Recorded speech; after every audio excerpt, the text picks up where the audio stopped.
د خوږې مینې لنډې کیسې ډیرو قدرمنو اوریدونکو سلامونه نیکې هیلې او احترامات مې ومنئ. قدرمنو اوریدونکو د خوږې مینې لنډې کیسې پنځمې او خوندورې برخې ته مو زه سمیع الله ایوبي هرکلی کوم. دا هم تاسې او دا هم د کیسې پنځمه برخه. امید لرم چې دغه خوندوره، جالبه او له درده ډکه برخه تر پایه پر را سره واورئ.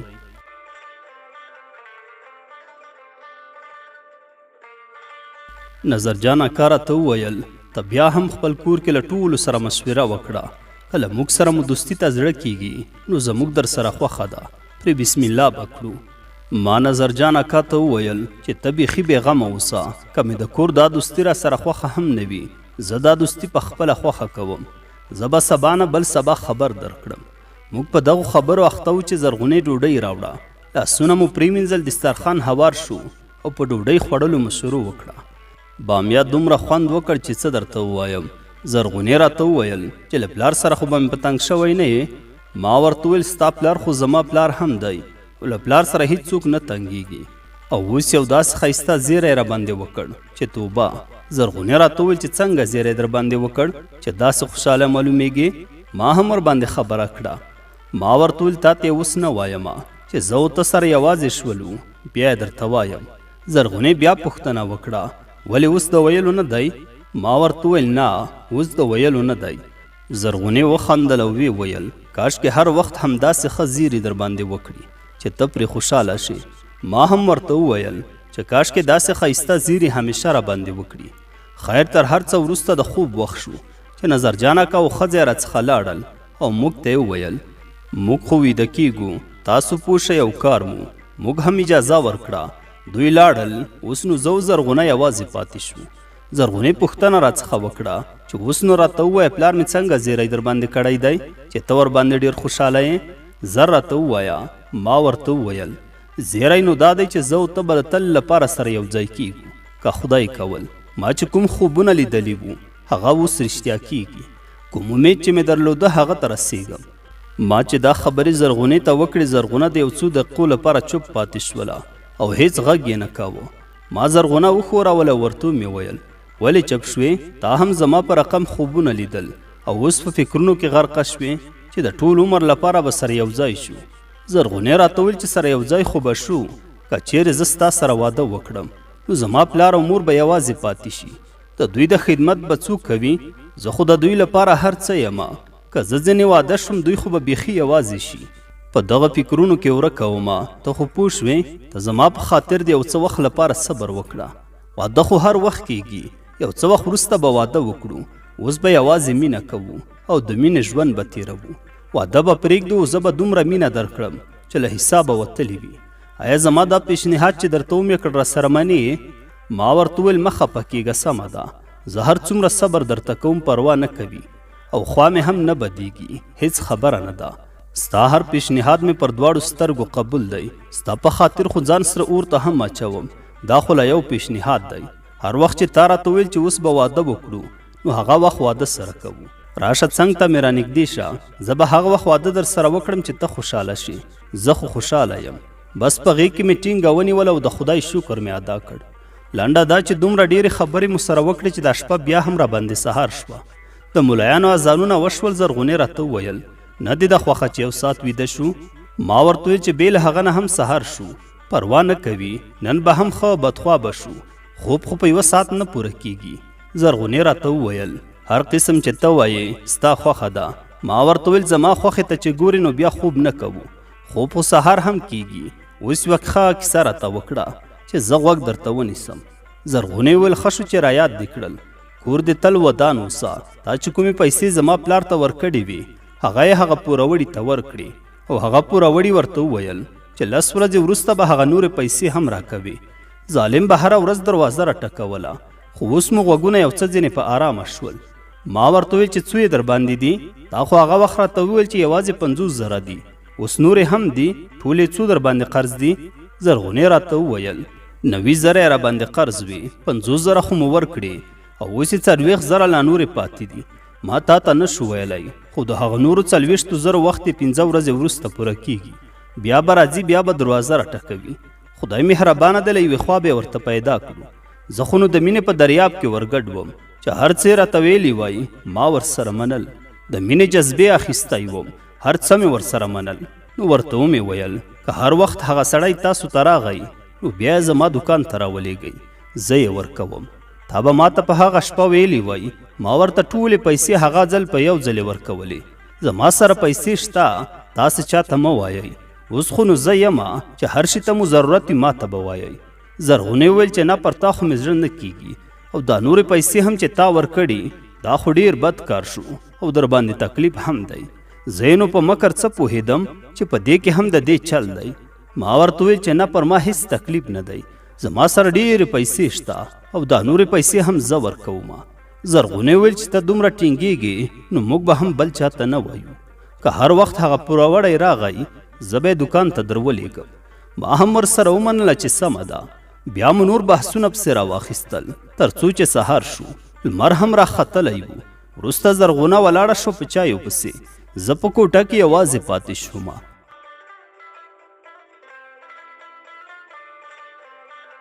نیم ساعت ناستومه چې نظرجان اکا راغی، سلام یې راواچوو او پوښتنه یې راڅخه وکړه شپه دې په خیر تېره شوه؟ ما ورته ویل زما شپه خو په خیر وه، ته څنګه وې؟ خوب دې وکړ پلارجانه؟ زما نو دغه اول ځل و چې پلارجان مې ورته وویل. نظرجان اکا هم راته وویل چې هو زویا ډېر ښه خوب مې وکړ، ډېر ښه ویده شوی وم. وروسته مې بیا ورته وویل چې پلارجانه پر تا چې د هغه سړي پیسې دي ما ته به دې ویلي وی چې ټولې پیسې مې پر یوه ځای درکړې وی، تا نو ولې ما ته نه ویل؟ نظرجان اکا راته وویل اوس دې لا کور ودان چې دغه دې راکړي، نورې زه له تا څخه نه غواړم.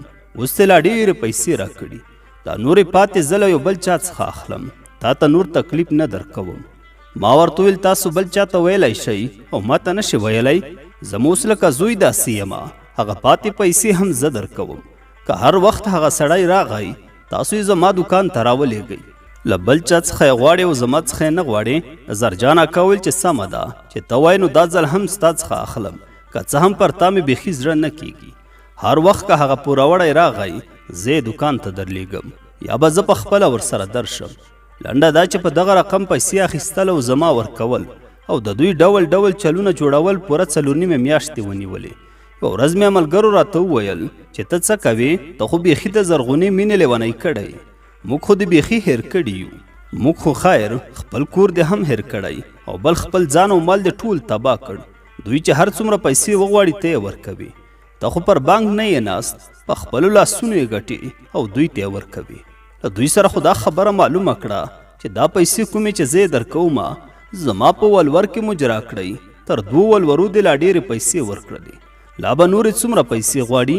د نن په کیسه کې که نه یې د سبا په فکر کې اوسه. ما ورته ویل تاسو سم وایئ، خو که ما ورته ویل او دوی په دغه خبر راڅخه خفه شول زه به بیا څه کوم؟ اوس خو بغیر له زرغونې څخه ژوند نشم کولی. داسې نه وي چې خفه شي او بیا مې خوا ته هم نه پرېږدي. ملګرو مې وویل چې موږ هم پوهیږو چې د زرغونې پرته ته هیڅ ژوند نشي کولی. موږ هم ستا خوشحالي غواړو، بد نه درته غواړو او نه مو بد در باندې پیرزو کیږي. موږ د ملګري یو، ستا خوشحالي زموږ خوشحالي، ستا غم زموږ غم دی. دا خبرې چې ملګرو راته وکړې زما هم د دوی خبرې خوښې شوې او له ځان سره مې همدا فیصله وکړه چې نن به دا ورته وایم چې دوی لا په دې کې څه وایي. نو مې له ملګرو سره دغه وعده وکړه چې نن ورسره حتما په دې اړه خبرې کوم. موږ به دغه بحث سره اخته وو چې نظرجان اکا راغی او راته ویل 15,000 افغانۍ ته مې ضرورت دی. ما هم بېله ځنډه ورکړې. دا مې هم ورته ونه ویل چې څه پرې کوي. دا مې ورته ویل چې ماښام درځمه. نظرجان اکا وویل خپل کور دې دی، ولې ماته وایې؟ دا یې راته وویل او راڅخه لاړو. ملګرو مې راته وویل که دومره ډېرې پیسې لرې نو موږ ته هم د ورځې 15,000 راکوه، موږ هم ضرورت ورته لرو. ما ورته ویل نور مې مه په عذابوئ، نن به خبره ورسره وکړم. دوی راته وویل چې وبه دې وینو چې نن به لا څه وکړې. خیر خبرې مو سره کولې چې مازدیګر شو. دکان مې بند کړ او راغلم د زرغونې دوی کور ته. زرجان اکا راته وویل نن څنګه وختي راغلی؟ عجیبه نه ده؟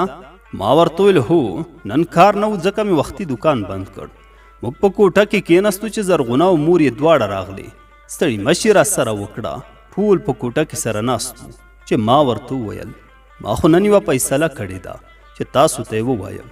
زرجان اکا راته وویل څنګه فیصله دې کړې ده؟ موږ هم پرې خبر کا.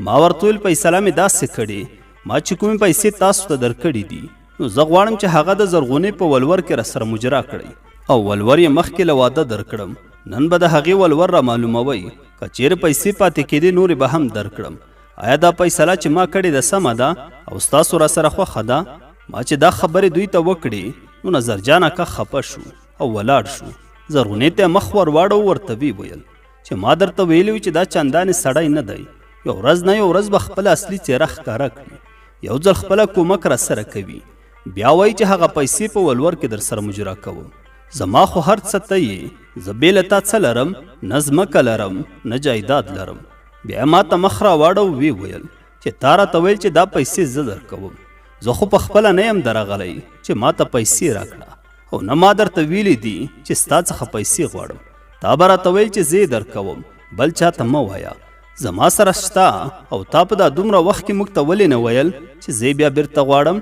تا خو به یو ځل دا راته ویلي وی چې دا پیسې چې زه یې درکوم بیا به یې بیرته راکوئ یو ورځ دې هم ونه ویل نو اوس بیا ولې په ولور کې مجرا کوې دا خبرې په ډېرې خواشینۍ سره ماته وکړې او له کوټې څخه ووته خپلې کوټې ته لاړو د زرغونې مور هم ورپسې لاړه زه او زرغونه یوازې سره پاتې شولو موږ دواړه د یو څو دقیقو لپاره غلي وو وروسته مې سوکا د ژړا غږ تر غوږ شو چې زرغونې ژړل ما ورته ویل چې آیا کومه ګناه مې وکړه ما خو ستا په خاطر داسې وکړل چې ته د ټول عمر لپاره زما شي زرغونې راته ویل زه ستاسو په کار کې کار نه لرم تاسو ښه سره پوهېږئ دا یې راته ویل او په زوره زوره یې وشړل له سترګو یې اوښکې وبهېدلې ما چې د زرغونې اوښکې ولیدې اور را باندې بل شو ما زغمې په سر کې ویشېدل پر سترګو مې توره شپه شوه ور ولاړ شوم په غېږ کې مې ټینګه ونیوله ورته ومې ویل زه بخښنه غواړم ما څخه غلطي وشوه دا وار مې وبخه بیا هیڅکله هم داسې کار نه کوم غلطي خو له هر چا څخه کیږي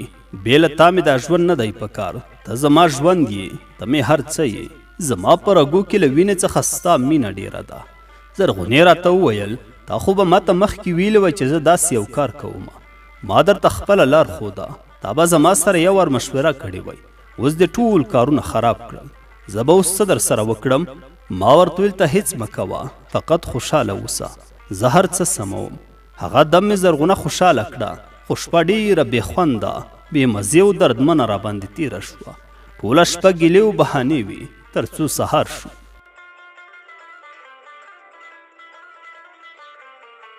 د چایو وختو زرغونه په چایو پسې لاړه زه یوازې په کوټه کې پاتې شوم تر یوه ساعته پورې په کوټه کې یوازې وم نظرجان اکا را نغی خو ښځه یې راغله د هغې سره مې خبرې کولې او هغې راته وویل د زرغونې پلار دې خفه کړ کیدای شي دلته را نشي ما ډېر ورته وویل خو زما خبره یې ونه منله ما ورته ویل مورکۍ زه خپله ورځم او خوشحاله کوم یې لاړم د نظرجان اکا کوټې ته ورغلم سلام مې ور واچو دومره په قهر یې راته کتل چې بیخي یې زما سلام علیک نه کړ لاسونه مې ور ښکل کړل ورته مې ویل دا ځل به مې حتمن بخې بل ځل ته که مې داسې کار وکړ نو بیا مې کور ته هم مه راپرېږده نورې ډېرې زارۍ مې هم ورته وکړې تر څو په ډېر تکلیف سره مې بیرته خوشحاله کړ او د خپلې کوټې څخه راغی د پخوانۍ کوټه کې راسره کېناسته او هلته مو چای په یو ځای ټولو سره وڅکو ډېر معذرت مې بیا هم ځینې وغوښته چې په راتلونکي کې به بیا داسې کار نه کیږي دوی هم را سره ومنله چې موږ هم بخلی بیا مې نو رخصت ځنې وغوښته دوی هم رخصت راکړ کله چې له هغې ځای څخه را روانېدم نو د نظرجان اکا او ښځې دواړو لاسونه مې بیا ور ښکل کړل او راغلم دکان ته په ځان سره مې دا پرېکړه وکړه چې دا ځل به زر نه ورځم که دوی حال راکړ خو ور به شمه که یې حال را نه کړ بیا به په خپله زر نه ورځم په دغه فکر کوم چې ملګري مې هم ټول راغلل هغوی راته وویل څنګه شو ماښام دې خبره ورسره معلومه کړه ما هم له سره تر پایه ټوله کیسه ورته وکړه چې داسې وشول ما بیا داسې وکړل دوی ټول حیران پاتې شول چې دا نو ولې بده ورباندې ولګېده ما ورته ویل چې زه هم نور نه پوهېږم لنډه دا چې پوره 3 هفتې تېرې شوې چې نه نظرجان اکا راغی او نه هم د چا احوال راته او نه زه ورغلمه دا 3 هفتې ډېرې راباندې اوږدې شوې او زرغونه مې هم ډېره یادېده خو پلار یې زما زړه رامات کړ بیرته به مې زړه صبر کړ خو بیا مې هم ډېره یادېده نفس مې پسې ختلی و د دې لیدو ته لیونی وم خو ځان به مې ټینګ کړ آخر ته مې صبر ختم شو په دا 4مه هفته مې ټینګ نیت وکړ چې چې نن به خامخا ورځمه. هر رقم چې وي دوی خو دې بیخي په کیسه کې هم نه دي چې ورنشي یادوي دې هم نه. مازدیګر ناوخته شو، دکان مې بند کړ او د زرغونې دوی د کور په لور روان شوم. کور ته چې ورورسېدمه دروازه مې وروټکوله، دروازه بنده وه. زه به چې هر کله ورتلم دروازه به خلاصه وه، خو دا ځلې دروازه ډېره وختي بنده کړې وه. بیا مې دروازه وروټکوله، چا ځواب را نه کړ. د دریم ځل لپاره مې بیا دروازه وروټکوله، خو هیڅ چا دروازه را خلاصه نه کړه او نه هم ځواب راغی. حیران وم چې څه وکړمه. کله چې راتلم نو ومې ویل راځه دا ځلې بیا وروټکوه، که و هغه ده که نه وي ځم به. د څلورم ځل لپاره مې بیا وټکوله چې نظرجان اکا دروازه را خلاصه کړه. داسې ورخطا معلومېده، ستړي مشي هم یو قسم ته ورخطا په ډول را سره وکړه. ما پوښتنه ځینې وکړه چې ولې داسې ورخطا یې، څه خو به نه وي پېښ شوي. نظرجان اکا وویل هر څه سم دي، خیر و خیرت دی، راځه کور ته. ما بیا ورته وویل دروازه مې ډېره وټکوله، ولې مو نه را خلاصوله؟ بیا راته وویل په خبرو اخته و، هېڅ مو نه ده اورېدلې، بخښنه غواړم. ښه ته دا راته ووایه دا دومره ډېر وخت چیرې وې چې نه معلومېدې؟ ما ورته وویل کندهار ته تللی وم، د دکان لپاره مې سودا راوړله، هلته یو مشکل را پېښ شو، وځنډېدم. دا خو مې دته دروغ وویل. بیا راته وویل څه مشکل درته پېښ شو؟ ما ورته وویل بس یو کوچنی مشکل و، په خیر تیر شو. بیا زما څخه هم پوښتنه ونه کړه. لاړو کوټې ته، زرغونه هم راغله، له هغې سره مې هم ستړي مشي وکړه، خو مور یې را نغله. له زرغونې څخه مې د هغې پوښتنه وکړه چې چیرې ده؟ زرغونې راته وویل په هغه بله کوټه کې ده، خوریې راغلی دی، له هغه سره نسته ده. ما ورته ویل خوریې ولې دلته نه راځي؟ زه به هم ورسره وپېژنم. زرغونې راته وویل ورکوه یې، هغه مو بیخي په تا خبر کړی هم نه دی چې ته دلته راغلی. که یې ولیدلی چې ته دلته یې نو خامخا شک کوي چې دا پردی سړی په دا وخت کې دلته څه کوي.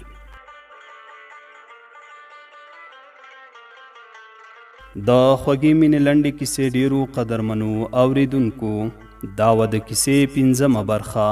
امید لرم چې د خوښې وړ به مو ګرځېدلې وي.